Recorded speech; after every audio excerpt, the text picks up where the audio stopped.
ልክ እሱ መሞቱ ሲታወቅ የሰለሞን የበኩር ልጁ ሮብዓም ንጉሠ ነገሥቱን ተቆናጠጠ። ከተቆናጠጠ በኋላ እስራኤል ጠቅላላ ግልብጥ ብሎ መጥቶ አባትህ ግብር አበዛብን፣ ብሔራዊ ውትድርና ይቅርልን እባክህን ሲሉት ወተመንት አንድ ጠብቁኝ አለና ከቢጤዎቹ ተማከረና መልስ ይዞ መጣ። ስሙ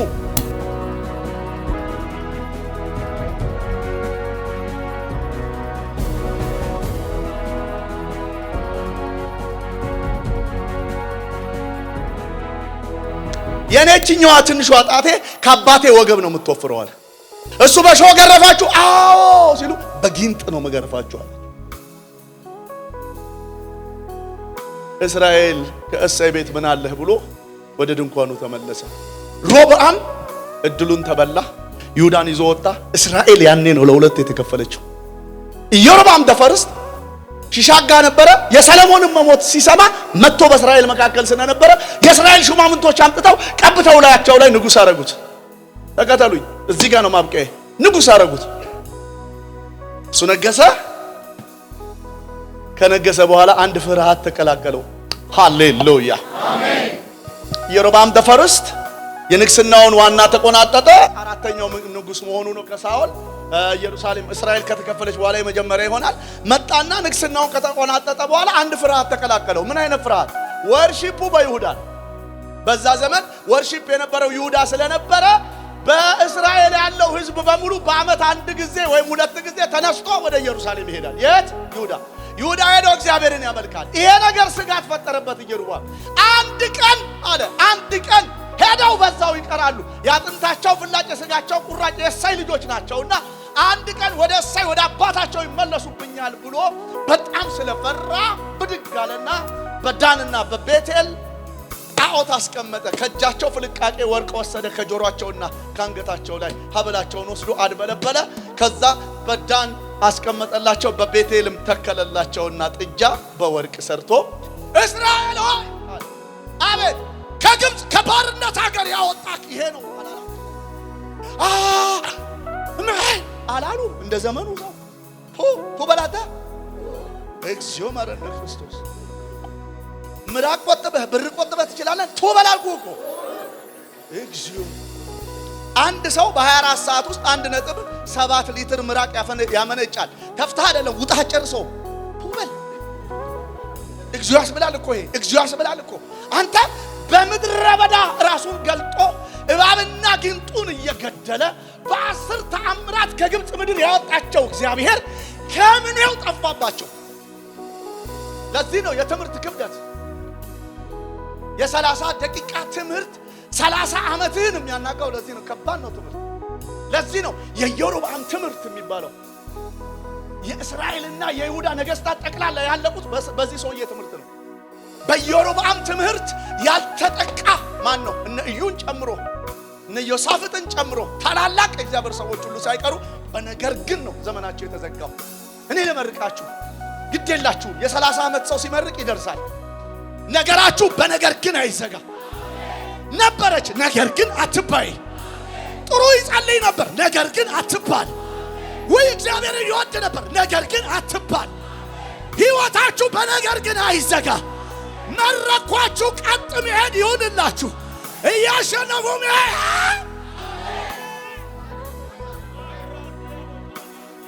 ምን ያረጋል አትባሉ። ትላንትና ቸርች ነበረች፣ አሁን ግን ምን ያረጋል አትባሉ። ይዘምር ነበረ፣ አሁን ግን ያዘምራል አትባሉ።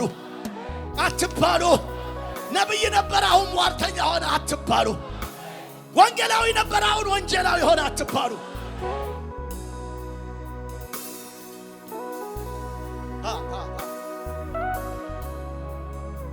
መረኳችሁ። ፍጻሜያችሁ ይመር። መጨረሻችሁ ስኬት ይሁን። መጨረሻችሁን እግዚአብሔር የመዝሙር ያርገው። አለ ተልተሎ ነገሬ ልሸክፍ ስሙኝማ። በዛ እዚህ እንደ በታ የሞላ ብዙ ፕሮፌት አለ። የሆነ ነገር ሆነን እንውጣ። ፕሬስ ጋድ አሜን አትሉ? አለ አንድ ወጋው የሚል አንድ ምን ይጥፋ? እስራኤል ግልብጥ አላለም በኢዮሮብዓም ትምህርት። እንዴ በዚህ በኩል 26 ኪሎ ሜትር በዚህ በኩል ደግሞ 19 ኪሎ ሜትር ለምን ትለፋላችሁ አለ። ከግብጽ ያወጣችሁ ይሄ ነው ሲላቸው ከግብጽ ያወጣቸው ይጥፋባቸው። እናንተ እንዴት እኮ አስቸጋሪ ፍጥረቶች እንደሆነን በሴት በደረት ተለክተን በሴት ማህፀን የመጣን ሰዎች ጉደኞች እኮ ነን። እግዚአብሔርን የሚያጠፋብን ትንሽ ነገር ስንበላ የሚጠፋብን እግዚአብሔር፣ ስንለብስ መኪና ስንነዳ እኮ የሚጠፋብን እግዚአብሔር፣ ፎቅ ስንጠፈጥፍ እኮ ነው እግዚአብሔር የሚጠፋብን። እናንተ እንዴት አይነት ሰዎች እንደሆነን ምስኪኖች እኮ ነን። ጥፍት አለባቸው። አንዱ እንኳን አይደለም ብሎ አይከራከርም። እስራኤል እንዳለ እብስ ብሎ በኢዮሮብዓም ትምህርት ተወሰደል። ይሄ ትምህርት ነው እየተዛመተ ጠቅላላ የእስራኤል ነገስታቶችን እጭድ አረጋቸው። ትንቢተ ሆሴዕ ላይ ስትመጡ ምዕራፍ 4 አካባቢ ላይ ምዕራፍ 2ንም ሄዳችሁ ስትመለከቱት እኮ ኢዮሮብዓም ደሰከንድ ነው አይደል? እዛ ጋር ያለው 14ኛው ንጉስ ከኢዮሮብዓም ደፈርስት ስትቆጥሩት 14ኛ ነው፣ ከሳኦል 17ኛ። እሱ በነገሰበት ዘመን ሁሉ ሳይቀር እስራኤልንና እግዚአብሔርን ሲያጣላ የከረመው የኢዮሮብዓም ትምህርት ነው። ተቀያይመው ነበር አይደለ? ሄዶ አለ እግዚአብሔር፣ ሄዶ እናታችሁን ጠይቋት፣ ከእናታችሁ ጋር የጋብቻዬን ውል ፍርሚያዬን አንስቻለሁ፣ ፈትቻታለሁ። ዝሙቷን ከጡቶቿ መካከል ግልሙትኗን ከደረቷ መካከል ታስወግድ። እምቢ ካለች እንደ ምድረ በዳ ቀበሮ አረጋታለሁ፣ ሾህ ይወጋታለሁ፣ ባርሰነቴን ወስድባታለሁ፣ የጥጡም ደሞ ባዘቶ የራሴ ነው አለ። አፍረቷን በምን እንደምሸፍነው ያለው አለ። እኔ ነኝ እኮ አፍረቷን የሸፈንኩላት። ከወሰድኩ ራቁት ትሻለ። ጸጋ ይክረም እኛ ሰፈር የተደበቅንበት ክብር እኛ ቤት ይቆይ። አባዬ አባ ክብር ቤቴ ይቆይ፣ ጸጋ ቤቴ ላይ ይቆይ። አንተ ቆይ፣ የኔ ውበት፣ የኔ ሸፋኝ፣ የኔ ደባቂ፣ የኔ ውበት፣ የኔ ጠረን ኢየሱስ አትሂድ።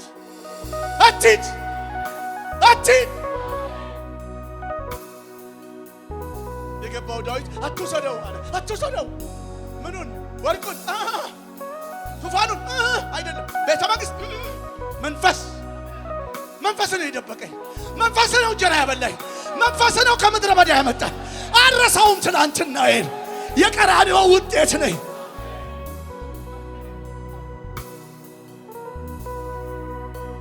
አይድ ብቻችሁን አትሁኑ።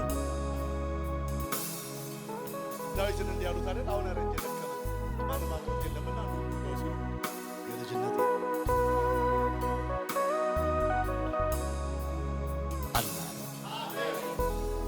በጉብዝና ያልቆምኩም አለ፣ ጎበዝም ሆኜ ጉልበቴ የነበረው። ስለዚህ አቤቱ ጉልበቴ ሆይ እግዚአብሔር ብድግ አለለት። ይነሳ፣ እናንተ ቤት ይነሳ፣ አገልግሎታችሁ ላይ ይነሳ፣ ዘመናችሁ ላይ ይነሳ፣ እዚህ ራእይ ላይ ብድግ ይበልላችሁ።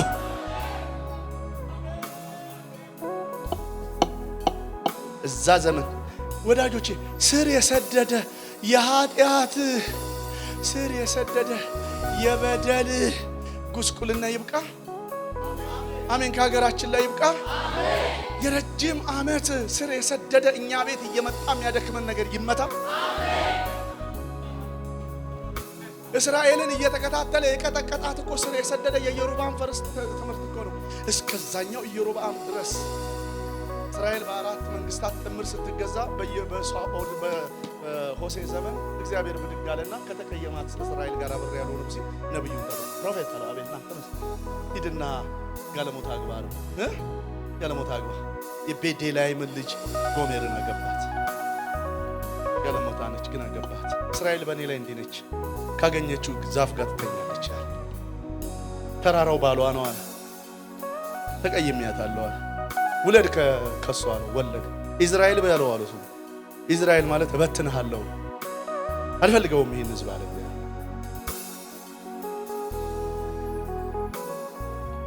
ድገምና ውለድ አለው። ሴት ተወለደች። ሎሩሃማ በላት አለው። ሩሃማ ማለት ምህረት የተገባው ህዝብ ማለት ነው። ሎሩሃማ ሲሆን ግን ምህረት የማይደረግለት ህዝብ አልምረውም ማለት እግዚአብሔር አራራለት። እንደዚህ ሎሩሃማ በላት። ድገም ያለው ሶስተኛ ልጅ ወለደ። ሎአሚ በለው አለ።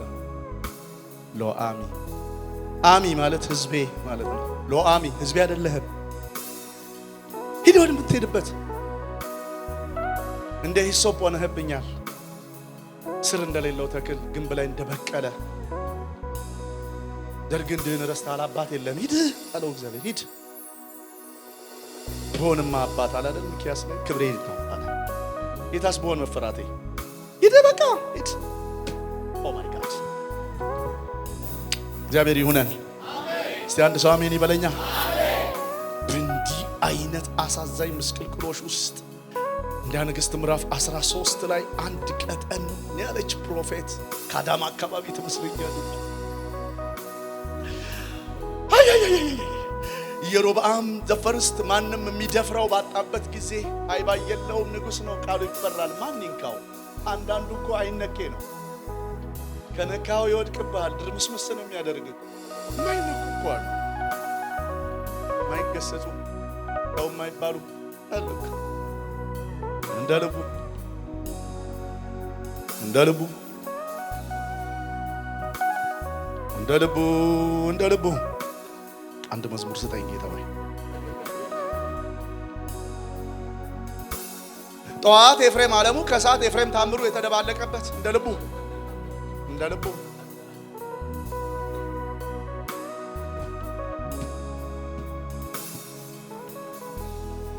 እንደ ልቡ። እግዚአብሔር ከዚህ ያውጣ። ሰው አሜን አለኝ ይሆን?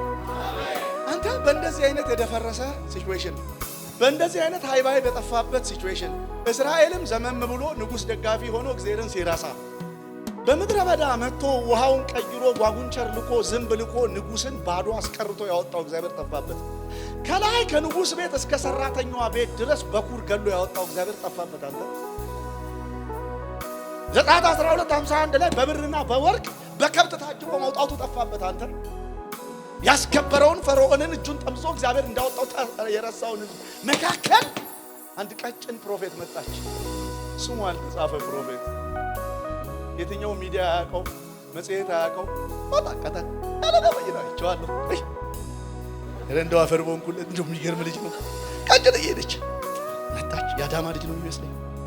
የናዝሬት ልጅ ነው፣ የናዝሬት ልጅ ነው። አይፈራም አይፈራም አይፈራም። እሱ ነው የሚመስለኝ። አተ መጣ፣ በቃ መጣ። ቀጭን ልጅ ግን እግዚአብሔር አለበት። እስቲ አሜን። ክብደቱ እግዚአብሔር፣ አቅሙ እግዚአብሔር መጣ። አንተ ሰተት ብሎ ሲመጣ ኢዮሮብዓም ዘፈርስት እንደነገርኳችሁ ያጥንልሃል መሰዊያው ላይ። የቅብጠቱ ሰንጠረዥን አስቡት። እግዚአብሔር በምን ያህል መጠን እንደተደፈረ እዛ ሰፈር በምን ያክል መጠን እንደተደፈረ እግዚአብሔርን አስቡት። በቀደም ለታ በአሜሪካን ካሊፎርኒያ ተሰባስበው ዜሮ የሰጡት እግዚአብሔር በማግስቱ አንድም የኔ ነች አለ። ዜሮ አጠገብ አንድ ሲያደርግ 10 ሆኖ ቁጭ።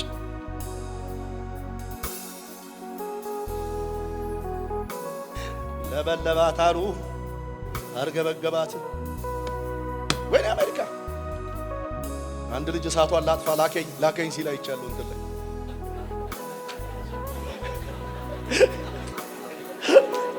እዚህ ይኖራል። ይሄ እሱ ልጅ ጉደኛ ልጅ እኮ ነው።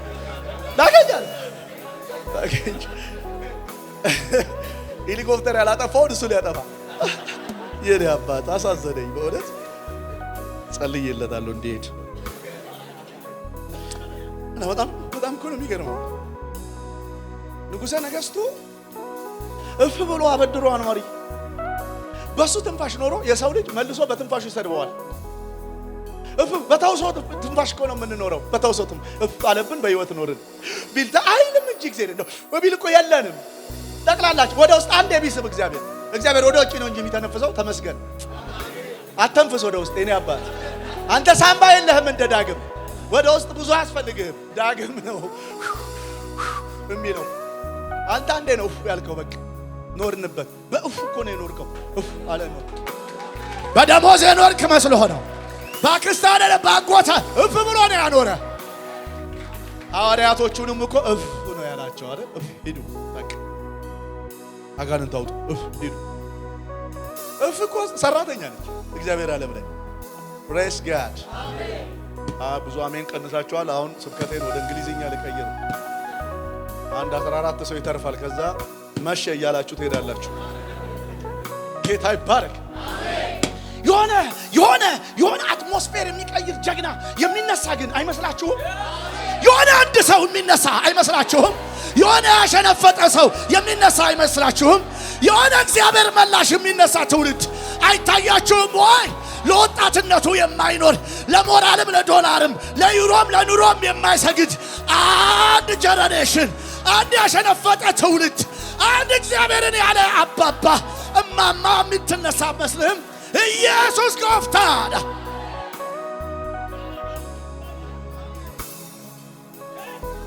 እኔ ላይ በለኝ እስቲ እባክህ።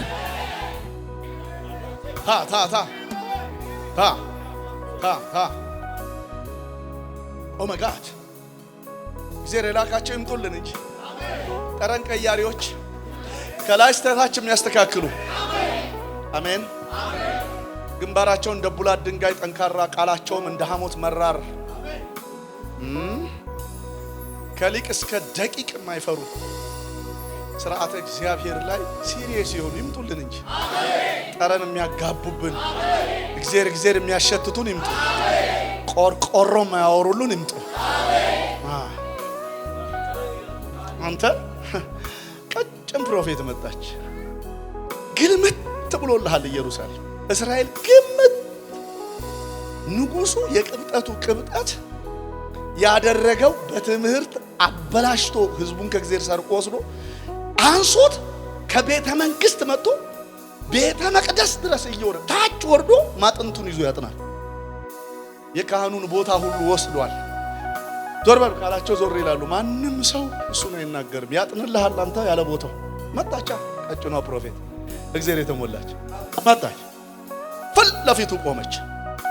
ኢዮሮብዓምና መሰዊያው ፊት ለፊት ቆመች። መሰዊያ የኢትዮጵያ መሰዊያ ይስማ። የኢትዮጵያ መሰዊያ ይስማኝ። የሚሰማ ጆሮ ያለው መንፈስ ለአብያተ ክርስቲያናት የሚለውን ይስማ።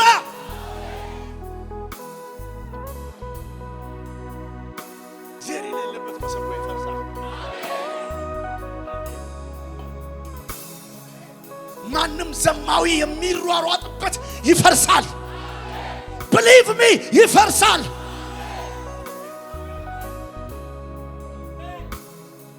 ታያላችሁ። አመታት አይቆጠሩም።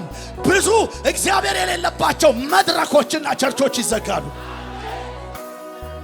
ታያለህ። ሄሎ ወራቅ ሰው መጣና መሰዊያ ተገረመ ራሱ ንጉስ። እቺ ደግሞ ማንም ይሏት ናት።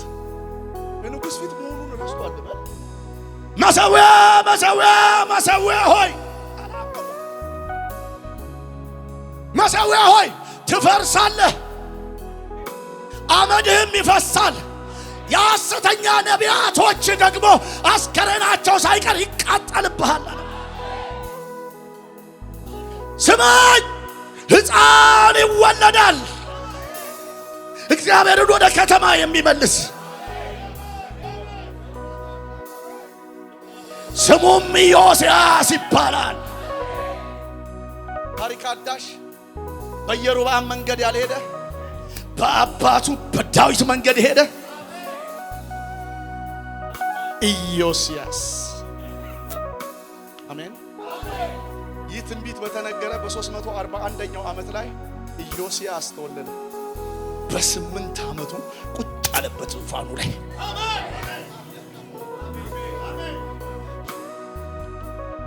ቁጭ 8 ዓመት ላይ ያውራልህ እንጂ እድሜህ አይገመት፣ ኪስህ አይገመት። ይምጣ ሰማይ ይቀላቀልህ እንጂ ትከብዳለህ። አሜን። ከሰንጠረዥ ውጪ ይነዱልሃል። አላባዴላ ባራላ ባሾዴዲያና ማጋስ የኔ አባት የኔ ንጉስ